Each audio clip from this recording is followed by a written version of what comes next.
morning everyone, I am Jali Pandey and you are watching Amity TV. Today we have a very prominent and a humble guest with us, Dr. Ravi Shankar sir. A very warm welcome to you sir in our Amity University, Patna. Thank you. He is an entrepreneur, mentor and investor in the AG Food Tech and the rural impact startup ecosystem. Currently he is an visiting professor and the leading business institute in the India and abroad. His specializes include teaching in AI in business adoption, computer vision and deep learning. His past experience include ICMR, MX, Dell, Backstore, etc. He is also involved in hosting FPOs, organizing and driving innovation and technology in Indian agriculture system across AG food value system. First of all, sir, a very warm welcome to you in our Amity University, Patna. As we all know that you have a very long career in this startup company, and I want to ask, sir, what are the important factors that the company should incorporate? Thank you, and I want to first and foremost thank the host institute, the Amity Institute in Patna, Bihar, for having me. Yes. So the first question is, what are the important factors that companies should incorporate? see, companies, whether big, large, small, across industry verticals, etc., in today's day and age, one, they should be ethical, responsible, be open to embracing latest state-of-the-art developments in technology, all the industry 4.0 digital disruptive technologies, right from artificial intelligence to IoT to digital twins to blockchain, augmented reality, virtual reality, etc. Besides that, I think today's day and time, companies should also be geared up towards meeting what we call SDGs and ESG, Sustainable Development Goals, and the environment awareness to preserving ecology environment so that we leave something behind for the next generations. Yes, so these are some of the things I think the company should keep in mind. Yeah. Definitely, sir. Sir, my second question is, since we are in Bihar, and specifically I want to ask this question, that how you see the Bihar startup ecosystem? Yeah, I'm not very knowledgeable about the ecosystem in Bihar, but it's been 25 years since I visited Patna. But my understanding is as follows. If you look many centuries back, Bihar was the epicenter or the cradle of knowledge. You go back to Nalanda, you go to Patliputra. This was many centuries back. I think somewhere down the line, due to various socio-economic and political factors, we lost out. Bihar as a state has lost out its competitive edge. But now I feel that when it comes to startup ecosystem in Bihar, see the youth of Bihar, so they're second to none. Also, if you look at the demographics, right, in Bihar, in the last 2, 3, 4, 5 decades, due to various factors which are not favorable to the state, there's a lot of migration of human capital. I'll not say labor, but human capital from Bihar to all parts of the country. Right from the top bureaucrats, the best IAS officers, many of them are good friends of mine, are from Bihar. Yes. To farm laborers in Punjab, right? The person who toils day in, day out on the farm in Punjab is from Bihar, right? Right from a landless laborer to the highest bureaucratic officer in the country, there's a common thread. I feel that people from Bihar are extremely hardworking, smart, and enterprising. These are the three important traits for good entrepreneurship. I believe Bihar today is poised. It's on a cusp of becoming a powerhouse, provided we encourage our youths to think and become like entrepreneurs. Instead of seeking jobs, being job seekers, they have to think like becoming job givers.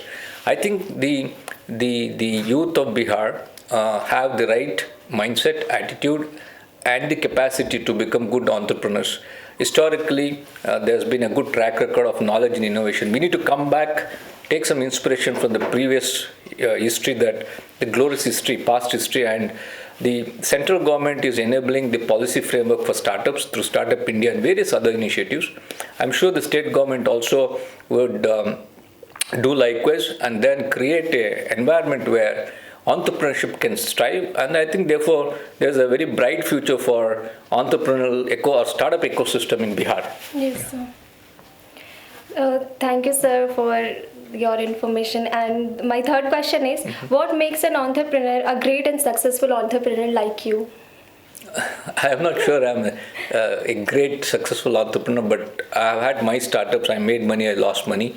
But the key thing is, as an entrepreneur, it's a mindset, right? It's between your ears.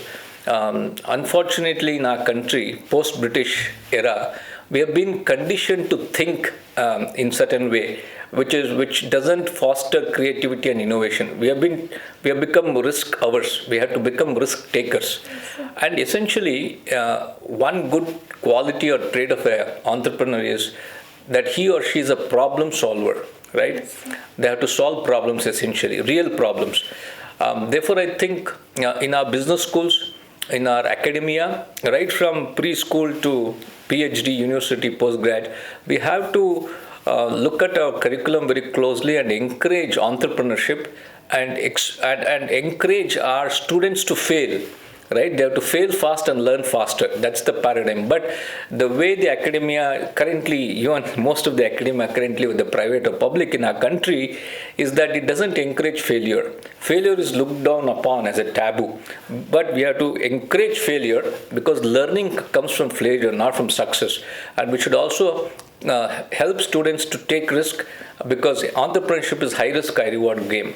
I think with if you get the thinking right and then that is reflected in our educational system and some reforms, I think that's what is required for an entrepreneur to be successful. Okay, sir. Thank you, sir. Sir, at last, I want to ask how you feel in Amity University. Well, this is my first visit, but way back I remember I spent significant part of the decades in the 90s in Delhi. Early 90s, when I did my PhD, my first job was the government of India. I remember then Amity, just the parent body of Amity had set up this campus in Noida. Some of my professors and directors were visiting faculty in the early 90s. So after that, I somehow lost touch. But I know that today Amity has grown and developed into a very large, significant educational organization across continents, across the country, and it has expanded and grown significantly. This is my first visit to Amity, Patna. I'm happy given all the constraints. Thanks to the leadership, including the Vice Chancellor, Mr. Pandey.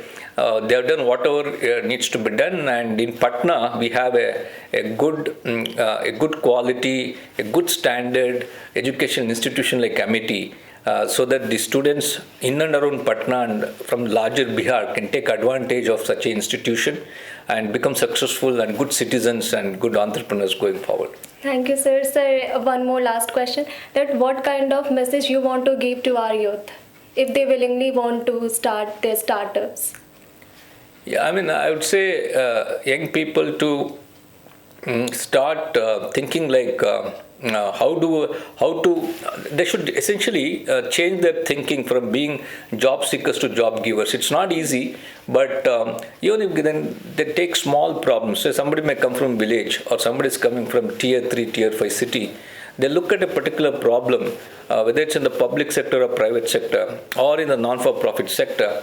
They look at some problem and try to solve it using latest technology, because I believe technology is a great enabler and it democratizes access to resources. Using technology could mean anything, right from simple programming to all the way to chat GPT. These days it's all the rage, to AI, ML, blockchain, IoT, digital twins, quantum computing, cloud computing, etc., etc. Today, the good news is all this technology is becoming affordable and accessible. Yes, I would want the youth to look at how they can leverage this technology and solve some pain points, whether it's a traffic problem in Patna city or access to affordable, accessible credit for a small holder, small farmer somewhere in Begusarai. It doesn't matter, or in Gopalganj. Take a real problem, solve it, and do practical stuff, right? And that's something that I would really urge the youth to. So, or at the least, they can become good citizens of the country with the right ethical and moral compass. Yeah. So. Thank you so much, sir, for a motivating word. It was very in-depth session with you. Thanks so much, sir. Thank you again. Thank you so much. Thank you so much.